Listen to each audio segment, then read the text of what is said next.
নমস্কার, স্বপ্নাবেক নিউজ নেটওয়ার্কে স্বাগত। খড়দহ সমিতির দুর্গাপুজোর ভাসানে গিয়ে মদ্যপ যুবকদের অশ্লীল আচরণে বাধা, পুলিশকে লক্ষ্য করে চলল কিলচর ঘুষি। ঘটনাকে কেন্দ্র করে তীব্র চাঞ্চল্য ছড়ালো খড়দহ বলরাম বসু মহকুমা হাসপাতাল সংলগ্ন এলাকায়। অভিযোগ, গতকাল ভাসান চলাকালীন তৃণমূল কর্মী নগেন্দ্র রায়ের দলবল মদ্যপ অবস্থায় অশালীন আচরণ করায় তাতে বাধা দেয় পুলিশ, আর এরপরেই পুলিশকে ঘিরে ধরে মারধর শুরু করে নগেন্দ্র রায়ের লোকজন। পরিস্থিতি নিয়ন্ত্রণের বাইরে চলে গেলে বেধড়ক লাঠিচার্জ করে পুলিশ। গন্ডগোলের মুহূর্তের ছবি ধরা পড়েছে সিসিটিভি ক্যামেরায়। 4 জনকে গ্রেপ্তার করেছে পুলিশ।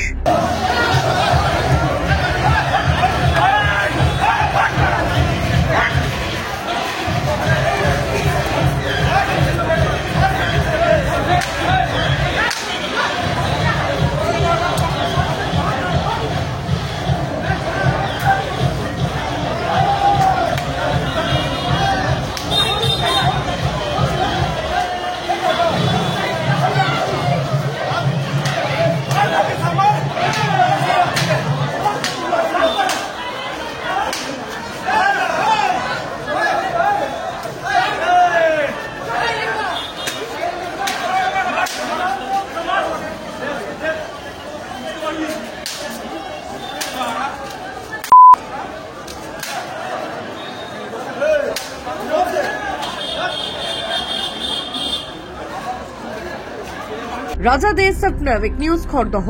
সমস্ত খবরের আপডেট পেতে লাইক করে সাবস্ক্রাইব করুন স্বপ্নাবেক নিউজ। সেই সঙ্গে বেল বাটন প্রেস করতে ভুলবেন না। আপনাদের একটা সাবস্ক্রিপশন আমাদের জন্য অত্যন্ত মূল্যবান। একই সঙ্গে ফলো করুন আমাদের হোয়াটসঅ্যাপ চ্যানেলটিও। জয় হিন্দ।